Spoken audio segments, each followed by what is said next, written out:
2009 world টি-20 পর অধিনায়কত্বে পরিবর্তন আনে বাংলাদেশ ক্রিকেট বোর্ড। সেবারই প্রথম অধিনায়কত্ব দেওয়া হয় মাশরাফি বিন মুর্তজাকে। অধিনায়ক মাশরাফির ক্যারিয়ার রেকর্ড কেমন ছিল সেদিকে এক নজর।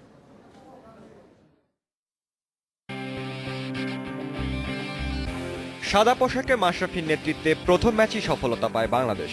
ওয়েস্ট ইন্ডিজ সফরে খর্বশক্তির উইন্ডিজের বিপক্ষে জয় শুরু হয় নতুন এক অধ্যায়।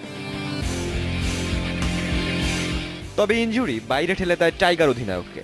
স্বপ্নের ক্যারিবীয় সফরে দর্শক বনে যান মাশরাফি। 2009 জুলাই থেকে 2010 ফেব্রুয়ারি পর্যন্ত কাটাতে হয় মাঠের বাইরে। মাশরাফি আবারও ফেরেন ইংল্যান্ডের বিপক্ষে ওডিআই সিরিজ দিয়ে। দায়িত্ব বুঝে নেন সাকিবের কাছ থেকে। অধিনায়কত্বে মাশরাফিকে আবারও দেখা যায় শ্রীলঙ্কার বিপক্ষে টি-20 সিরিজে। নিয়মিত অধিনায়ক মুশফিকের অসুস্থতায় সুযোগ করে দেয় মাশরাফিকে। প্রথম দফায় 7টি ওয়ানডেতে টাইগারদের নেতৃত্ব দিয়েছেন মাশরাফি, যেখানে 4 হারের বিপরীতে জয় 3টিতে। ব্রিস্টলে ইংল্যান্ডের বিপক্ষে জয় সব থেকে বড় সাফল্য। তবে হারতে হয়েছে আয়ারল্যান্ড ও নেদারল্যান্ডের বিপক্ষে। আশা জাগা নিয়ে পারফরমেন্সের পরও ম্যাচের নেতৃত্বে শ্রীলঙ্কার বিপক্ষে হারতে হয়েছে 2টি টি-20তেও। অধিনায়ক মাশরাফি পারফর্মার হিসেবে কেমন ছিলেন? নেতৃত্বে থাকাকালীন মাশরাফি সেরাটা হয়তো পায়নি বাংলাদেশ। 7 ওয়ানডেতে ম্যাচের শিকার 6 উইকেট, টি-20তে 4টি। অধিনায়ক হিসেবে সর্বোচ্চ রান 39। এশিয়ান গেমসে দলকে নেতৃত্ব দেবেন মাশরাফি। জিম্বাবুয়ে সিরিজে তাকে দায়িত্ব দিয়ে হয়তো বিশ্বকাপের জন্যই ইঙ্গিতটা দিয়ে রাখল BCB. Naim Faraz, Independent News, Dhaka. এ বিষয়ে কথা বলতে আমাদের সঙ্গে যোগ দিচ্ছেন জাতীয় ক্রিকেট দলের সাবেক অধিনায়ক রকিবুল হাসান। জনাব রকিবুল হাসান, ক্যাপ্টেন্সির ক্ষেত্রে কোন গুণটা আপনার কাছে সবচেয়ে জরুরি বলে মনে হয়? ধন্যবাদ খালেদ আপনাকে। ক্যাপ্টেন্সির প্রথম গুণটা যেটা হলো, তাকে যেই ক্যাপ্টেন হবে তাকে অন্তত দলের 11 জনে তার অবস্থানটি সুদৃঢ় হতে হবে। 1, 2 নম্বর, তাকে তার সতীর্থদের কাছ থেকে রেসপেক্ট কমান্ড করতে হবে। 3 নম্বর, আমি মনে করি he should be a very good pair. তার পিয়ারটা ভালো পিয়ারম্যান হতে হবে, অর্থাৎ মিডিয়াকে ফেস করার মতন তার সেই দক্ষতা, মাইক্রোফোনের সামনে যেন সে পরাজয়টা বরণ না করে সেরকম একটা থাকতে হবে। সবচেয়ে আরেকটা জিনিস, তার ডিসিপ্লিনিয়ার হতে হবে।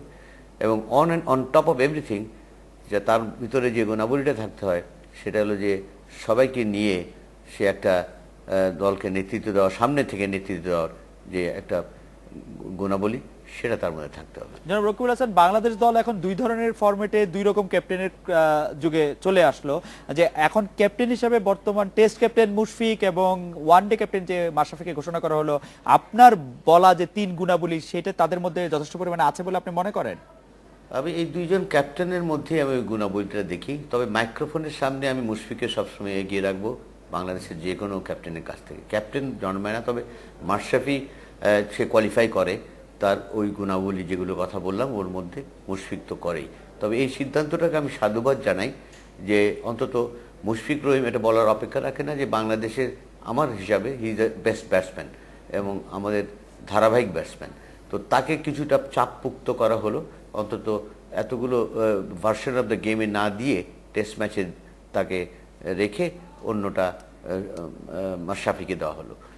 এটা আমি মনে করি it's a very good decision, at least আমাদের এই বর্তমান প্রেক্ষাপটে। সাকিব আল হাসানের ওয়ানডেতে ভাইস ক্যাপ্টেন হওয়াটাকে আপনি কিভাবে দেখছেন? সাকিব আল হাসান একটি শাস্তির পর্ব পার করছিলেন, তিনি ফিরে আসলেন, আবার ভাইস ক্যাপ্টেন হলেন। তো উনি জাতীয় দলের ক্যাপ্টেন্সিও করেছেন, এখন তিনি ভাইস ক্যাপ্টেন। এইটা কিরকম ভাবে দেখেন? ক্রিকেটে এরকম ঘটনা খুব বেশি ঘটে না যে ক্যাপ্টেন পরে আবার ভাইস ক্যাপ্টেন হয়েছেন। না, তিনি তাকে ভাইস ক্যাপ্টেন করা হলেও তাকে এমন একজনের ডেপুটি করা হয়েছে যে কিনা তার আগেই ক্যাপ্টেন হয়েছে। He was the captain of the Bangladesh team before Sakib. তো কাজে এখানে ওই প্রোটোকলের কোনো রকম কিছু হওয়ার কথা নয়। তবে আমি মনে করি এখানে একটা মেসেজ ইজ ভেরি ক্লিয়ার, কারণ বাংলাদেশের কেউ এটা বলার অপেক্ষা রাখে না যে Sakib Al Hasan is the only world class player. সে মাঝখানে তার ডিসিপ্লিনের কারণে বেশ কিছু হয়েছে, সেখান থেকে সে এখন বেরিয়ে এসছে এবং মানুষ ক্রিকেটে তার প্রয়োজন আছে এবং তাকে হয়তো সামনে রেখে চিন্তা ভাবনা করছে ক্রিকেট বোর্ড, কারণ মাশরাফির ইনজুরির ইস্যুটা সবসময় সামনে চলে আসে। তবে এইবার কেমন করে, how does he respond to the pressure, এই সিরিজটা সামনে আসছে। এরপরে ডেপুটি হিসাবে তাকে রাখা হয়েছে, ব্যাকআপ হিসাবে। তো আমি মনে হয় যে, এবং এটা বলা আমি আমি আমি অবাক হব না যে সামনে আস্তে ধীরে যদি সাকিব আল হাসান আবার টেক ওভার করে ক্যাপ্টেন্সি বাংলাদেশ ক্রিকেটে। আরেক ফর্মের ভাইস ক্যাপ্টেন পদে নিয়োগ দেওয়া হয়েছে, আরেক ফরম্যাটে ভাইস ক্যাপ্টেন পদে নিয়োগ দেওয়া হয়েছে তামিম ইকবালকে। এই সিদ্ধান্তটিকে কেমন বলে আপনি মনে করেন? তামিম ইকবালকে টেস্টের ভাইস ক্যাপ্টেন করা হয়েছে। তামিম টেস্টে ভাইস ক্যাপ্টেন ছিল, উনি ক্যাপ্টেন্সিও করেছেন। তো vice captain is a deputy.